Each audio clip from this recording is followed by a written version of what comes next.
우리가 인생을 말할 때 많은 사람들이 요즘에 많은 사람들이 출발선이 어디냐에 따라서 인생이 결정된다라고 말하는 얘기를 듣습니다. 그래서 나온 말이 이제 금수저, 은수저 뭐 그런 얘기 아닙니까? 그런데 여러분, 절대 다수의 철학자들과 인문학자들은 인생을 말할 때 어떤 가치가 있는가를 가장 중요하게 여깁니다. 그래서 인생의 과정, 어떤 길을 어떻게 걸을 것인가, 이 부분을 가장 중요하게 여기고, 그래서 가장 대표적으로 플라톤이 한 말이 있죠. 성찰하지 않는 삶은 가치가 없다. 그리고 여러분 너무나 잘 아는 마크 트웨인, 미국의 소설가죠. 마크 트웨인은 20년 후에 실망하게 될 일은 20년 전인 지금 하지 않고 있는 바로 그 일이다 라고 했습니다. 여러분, 지금 어떤 일을 해야 하는가? 지금 어떤 일을 해야 하는가? 이것을 심사숙고하고 왜 해야 되는가? 거기 어떤 가치가 있는가? 를 심사숙고하고 반드시 행동으로 옮겨야 한다라는 그런 얘기죠. 그래서 이렇게 우리 철학자들과 인문학자들이 삶의 가치를 논하는 이유는 바로 출발선은 우리가 선택할 수 없죠. 출발선은 우리가 선택할 수 없지만 최소한 도착점은 우리가 선택할 수 있기 때문에 그렇습니다.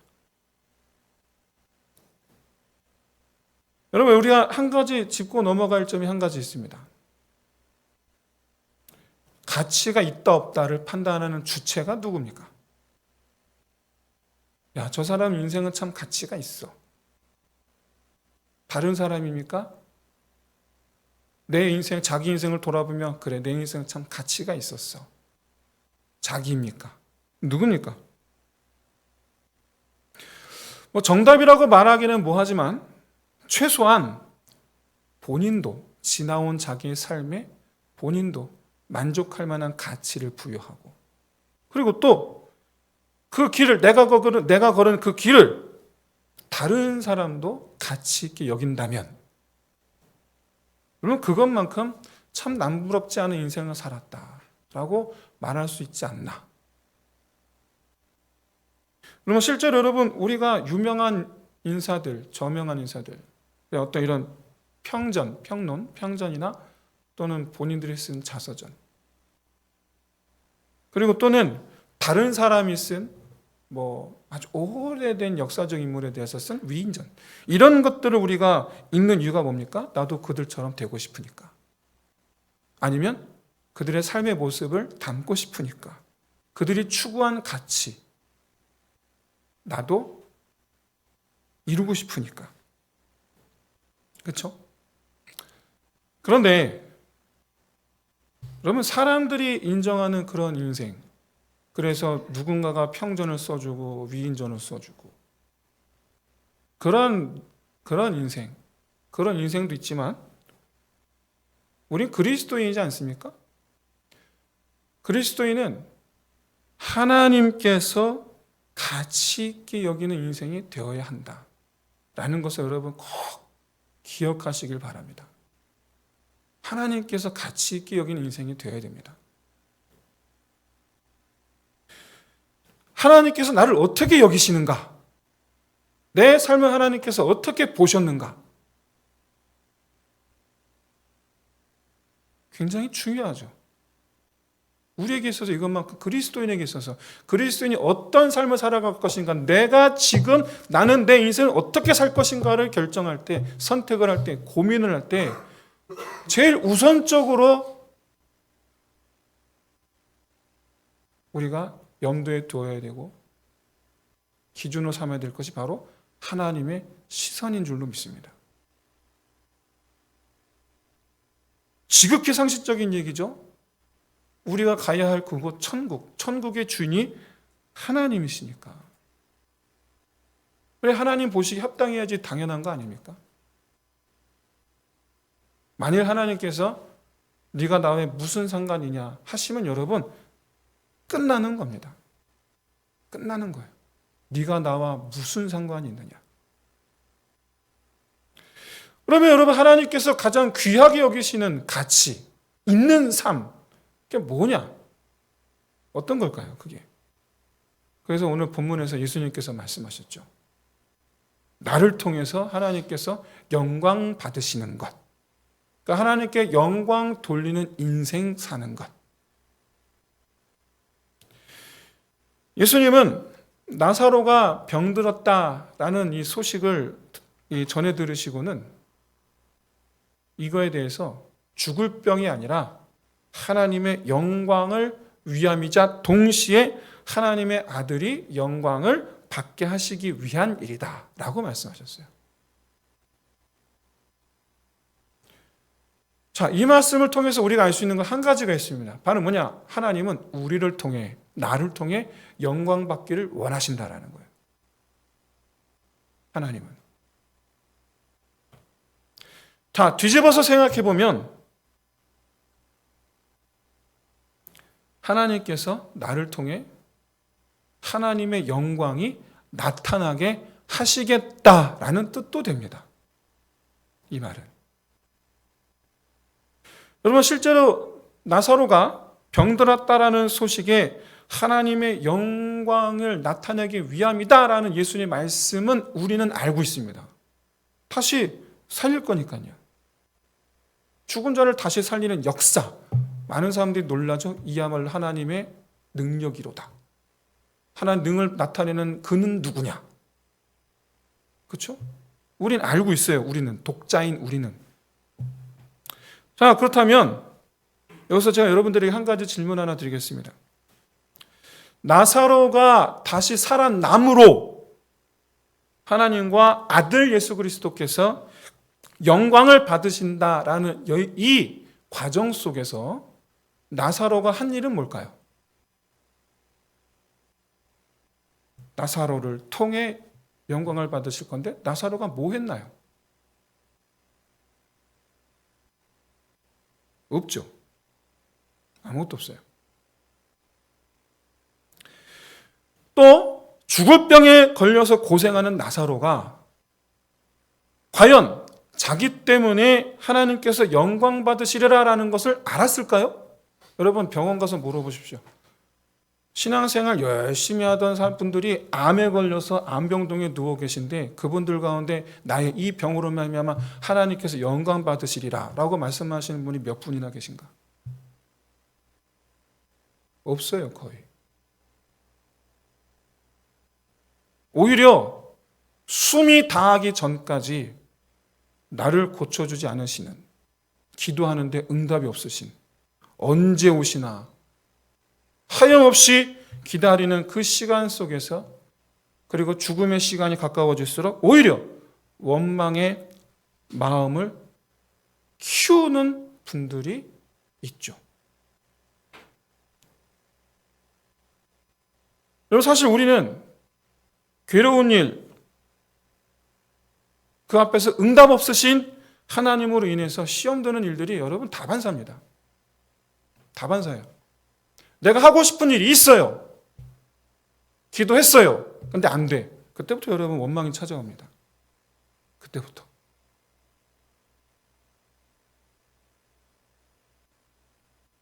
여러분 실제로 저는 우리 도윤이가 말씀드렸지만 말기암이었어요. 말기암. 여러분 의학 찾아보시면 아실 거예요. 버킨 림프종인데 걸리면 3개월 이내에 가는 거예요. 이게. 그래서 모든 암종 중에 제일 빠릅니다. 가는 시간이. 그게 버킨 림프종인데 말기였어요. 그리고 이미 골수에 98%가 차 있었어요. 암세포가. 말기였어요, 말기 사실은.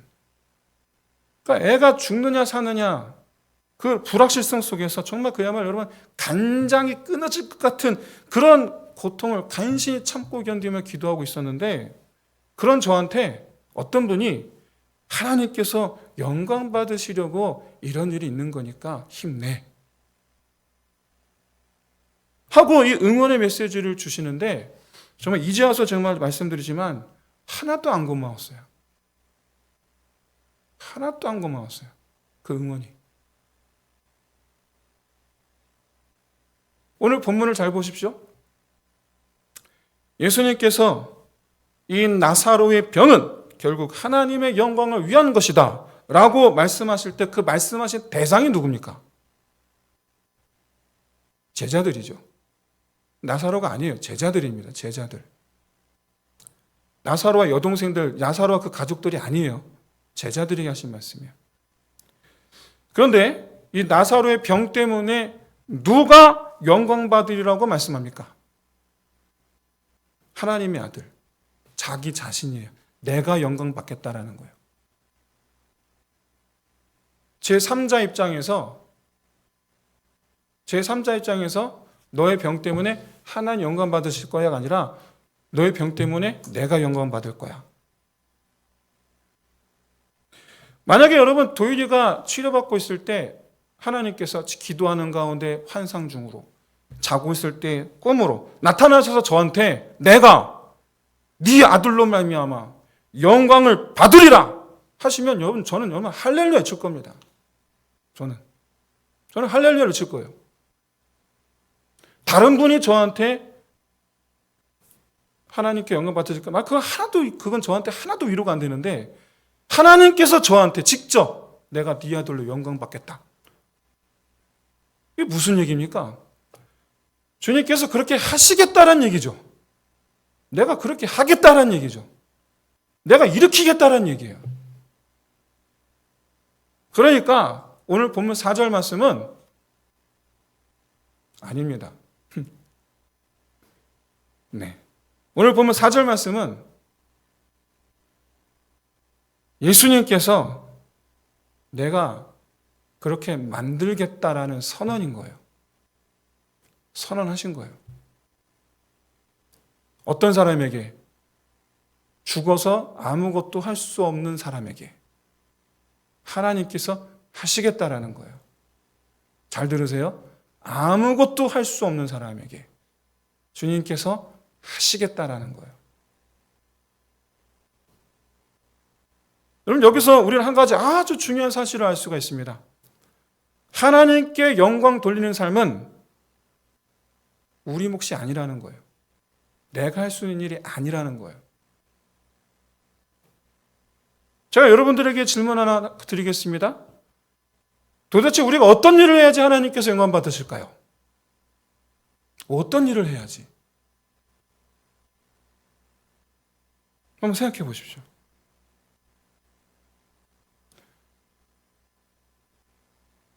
많은 분들이 수상소감, 연예 대상, 아니면 어디 콩쿨 대회에 나가서 금상 대상, 그 수상소감으로 하나님께 이 영광을 올려드린다고 말을 하더라고요.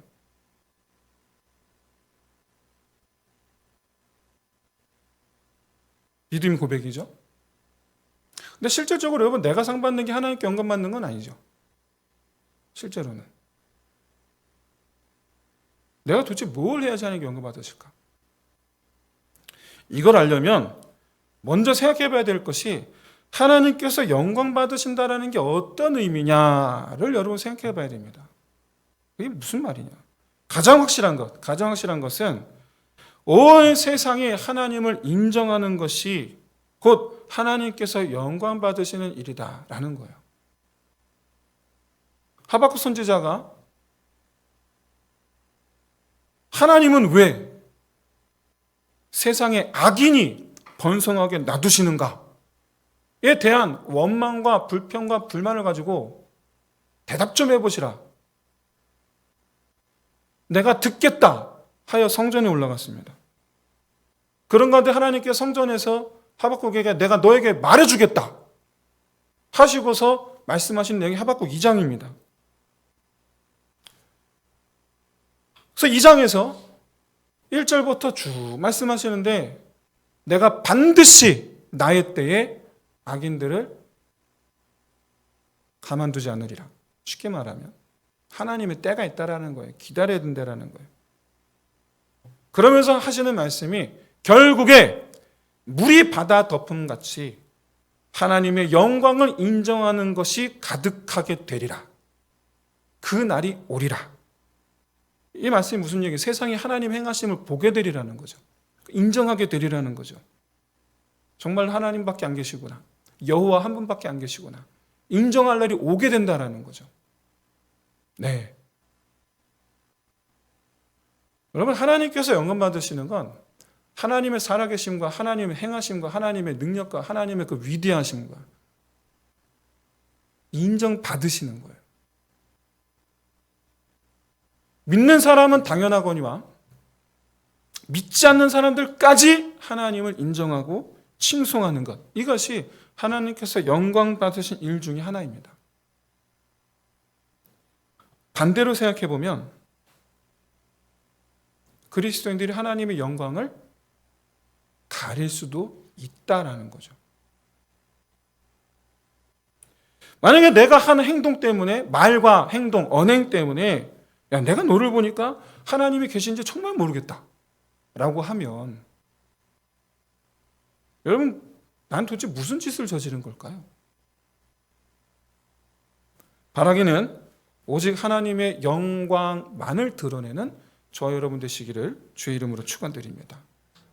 하지만 이에 대해 우리가 놓치면 안 되는 아주 중요한 진리가 하나 있습니다. 그것은 바로 우리의 행실로, 언행으로 하나님의 영광을 나타내는 일은 죽었다 깨어나도 불가능하다라는 사실입니다. 왜냐? 우리는 죄인이니까요. 우리는 남 잘 되는 얘기를 들으면 같이 좋아해 줘야 되는데 그게 아니라 우리 마음은 어느새 시기 질투가 솟아오르죠.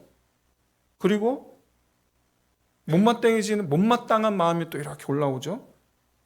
언제부턴가 나도 질세라, 나 잘 되는 얘기도 꺼내죠. 인정해 주는 것보다 인정받는 게 더 좋고, 사랑을 하는 것보다 사랑을 받는 걸 더 좋아하죠.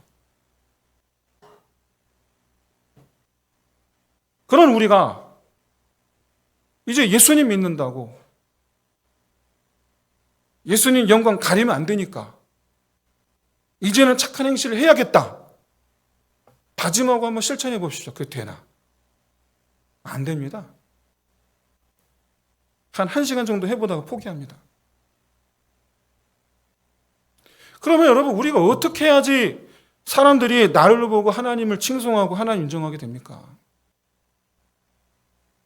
바로 나는 죽고 하나님께서 나를 일으키실 때, 그때 하나님께서 영광 받으실 줄로 믿습니다. 그때 죽어 아무것도 못하는 나사로를 일으키실 때 영광을 받으셨죠. 죽은 자 같은 나를 주님께서 살려 일으키시면 주님께서 영광 받으신 줄로 믿습니다. 그렇기 때문에 여러분, 죽은 자 같이 주님 손 닿기를 기다리는 심정 되시기를 진심으로 소원합니다. 이게 무슨 말이냐? 여러분, 하나님께서 나를 주장하사 이전과 다른 완전히 달라진 나를 내 가족이, 그리고 친한 친구들이, 그리고 평소 함께 생활하는 직장 동료들이, 사실 여러분, 이 중에서 나를 가장 잘 아는 사람은 누구냐면 직장 동료들이죠. 종일토록 있잖아요. 종일토록. 오히려 여러분 가족이 나를 잘 몰라요. 많은 분들이 오해를 하시는데 여러분, 가족들이 사실 나를 잘 모릅니다. 자녀들이 부모를 잘 몰라요. 왜냐고요? 하루를 한번 쪼개서 계산해 보세요. 나와 부모와 자녀가 함께 있는 시간이 얼마나 되는지.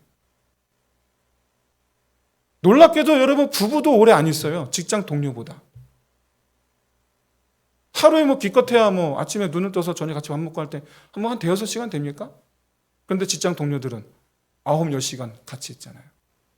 내 밑바닥을 다 보는 게 직장 동료들이거든요. 그런데 내가 변한 거예요. 그 순간이, 야, 너 왜 그래? 그 순간이 하나님께서 영광 받으시는 순간인 줄로 믿습니다.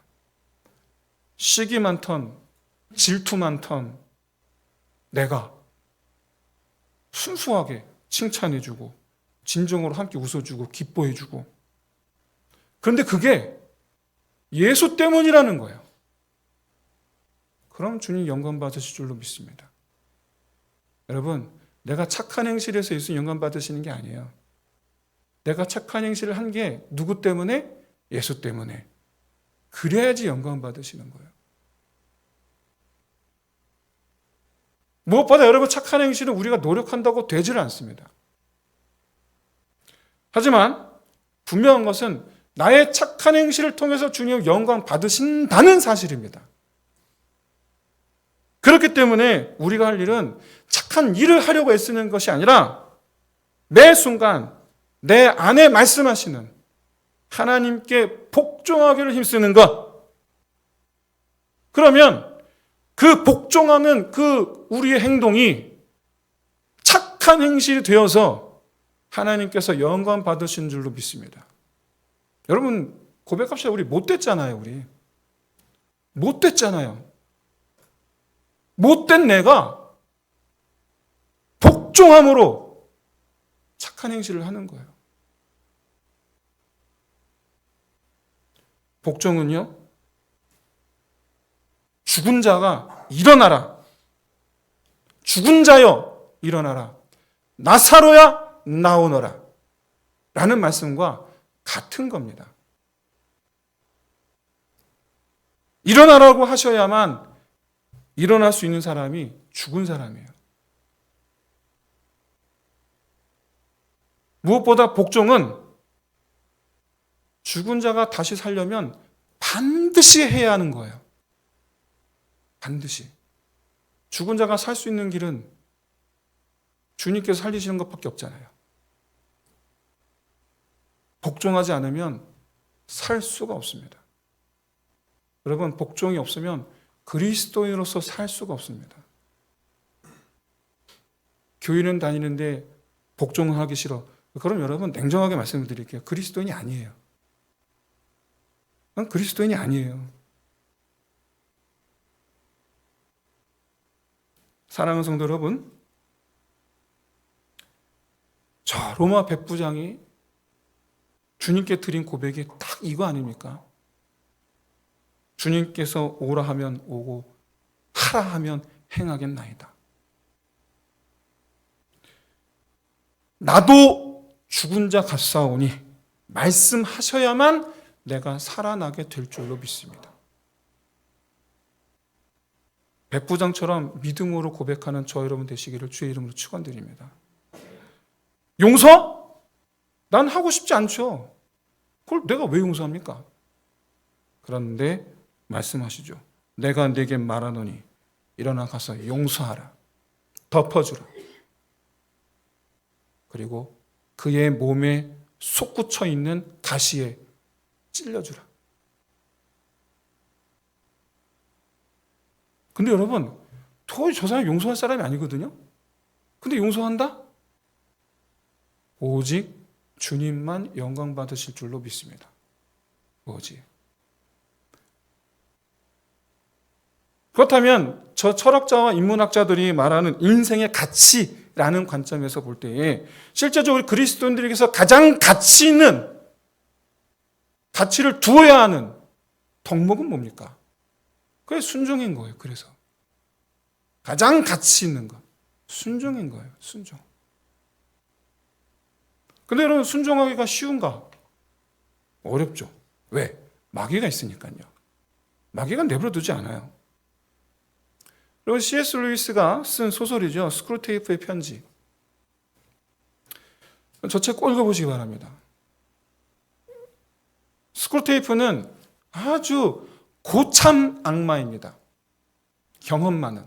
수많은 사람들을 거꾸로 넘어뜨린 경험 많은 고참 악마입니다. 그런데 이제 갓 풋내기 악마. 소설 속에서는 조카인데 웜우드라는 조카에게 야, 사람을 유혹하고 넘어뜨리려면 이렇게 하면 돼 라고 총 31편의 편지를 씁니다. 그게 이제 스크루테이프의 편지예요. 사단이 사단에게 주는 편지. 여러 가지 방법이 있는데 여러분 꼭 읽어보세요. 우리가 깊이 생각해 보아야 할 것 한 가지가 있어요. 바로 뭐냐? 제가 청년 사역하다 보니까 청년들의 제일 관심 미래 아닙니까? 근데 그건 뭐 우리도 별 차이 없죠. 별 차이 없어요. 저도 저의 미래를 지금도 생각을 해요. 저도 이 나이인데도. 그만큼 우리에게는 참 중요한 문제예요. 근데 이게 스크루테이프가 말하는 획기적인 방법이에요. 성도들로 하여금 영생에 관심을 갖지 않게 하려면 미래를 꿈꾸게 하라. 왜요? 미래를 생각한다라는 건 현실성이 없는 거에 그 될지 안 될지 모르는 거잖아요. 그 현실성이 없는 거에 매이게 만든다라는 거예요. 그거에 매이게 한다는 거예요. 확실하지도 않은 거 거기에 지금 매이게 한다라는 거예요. 그러니까 지금 하나님의 뜻에 충실해야 한다는 생각을 못하게 하는 방법, 미래를 꿈꾸게 하라. 사랑하는 성도 여러분, 하나님을 사랑하는 것과 하나님께 순종하는 것, 이거는 같은 마음 상태입니다. 그런데 C.S. 루이스는 이 스크루테이프의 편지에서 아주 기가 막힌 통찰력을 보여주죠. 하나님을 사랑하는 것, 하나님께 순종하는 것과 관련하여서 바로 하나님을 사랑하는 일에 관심을 끊게 만들려면 아주 미래를 꿈꾸게 하면 된다. 이것은 곧 지금을 어떻게 사용하게 만드느냐라는 거예요. 지금을 어떻게 사용하게 만드느냐. 하나님께 충실하게 지금을 사용하게 만들 것인가? 아니면 확실하지도 않은 미래에 충실하게 만들 것인가? 하나님께 충실하게 만들지 못하게 지금. 정말 여러분 획기적인 방법 아닙니까? 하나님을 사랑하는 일은 지금 이루어져야 된다는 거예요. 많은 분들이 미루시더라고요. 나중에. 근데 여러분 그날이 안 옵니다. 지금 안 하면. 안 와요. 왜냐?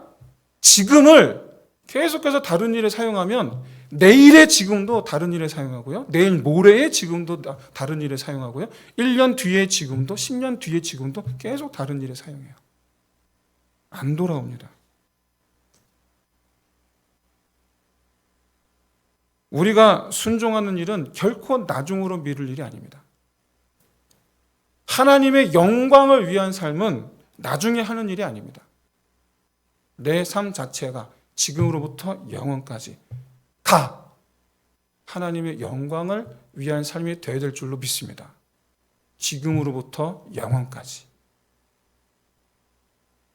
하나님을 사랑하는 마음이 있으니 순종하는 것이고 하나님을 사랑하는 마음이 충만하니 하나님의 영광을 위한 삶을 살아야 되겠다라는 마음도 있는 거예요.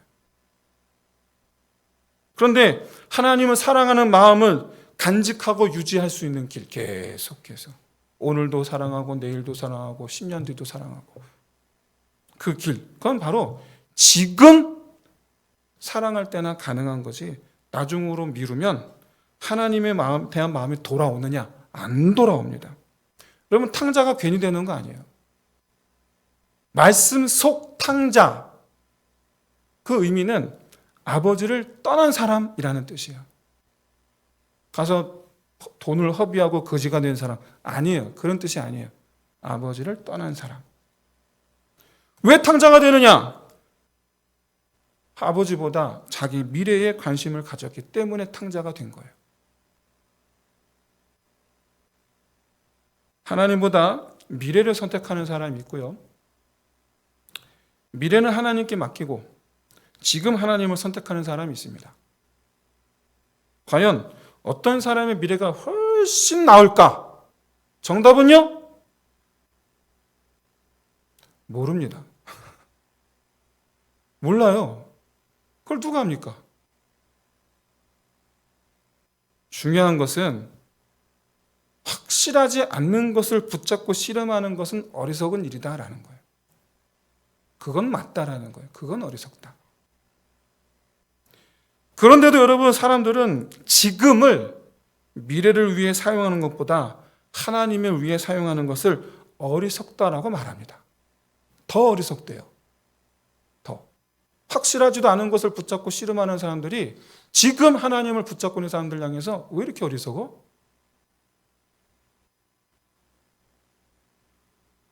또 지금을 하나님을 위해 사용하고 싶지만 그렇게 하면 미래가 어떻게 될까? 불안한 마음을 갖고 계신 분들도 있습니다. 그래서 지금을 하나님을 위해 사는 것, 그 자체를 여러분, 우리는 그걸 믿음이라고 말해요. 그래서 그걸. 그런데 하나님은 지금을 위해 하나님을 사는 것이 미래에 대한 그 어떤 대처도 하지 않은 채, 그러니까 자기 삶에 대한 책임의식 없이 무대책으로 사는 것인가? 정말 그러한가? 그렇다면 여러분, 하나님을 위해 사는 것이 어떤 삶인지 좀 더 구체적으로 좀 여러분 깊이 생각해 보시길 바랍니다. 왜 그렇습니까? 여러분, 하나님을 위해 사는 게 뭐가 있습니까? 뭐가 있을까요? 교회에서 봉사하는 거? 근데 여러분, 교회에서 봉사하는 것도 하나님을 위해서 사는 일이긴 합니다만은 저 같은 목회자가 아니면 대부분의 성도들은 하나님을 위해서 봉사하는 시간은 미미해요. 미미합니다. 일주일에 1시간 교사로.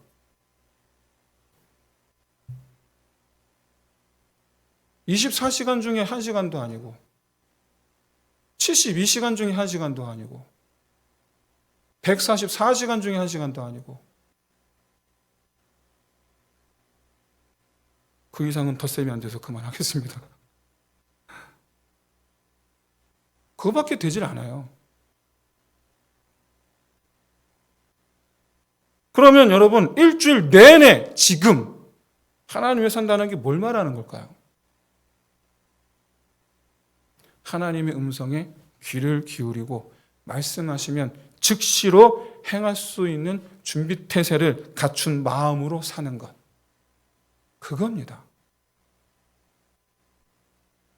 그런 사람을 통해 하나님 영광 받으실 줄로 믿습니다. 복종하는 사람이에요.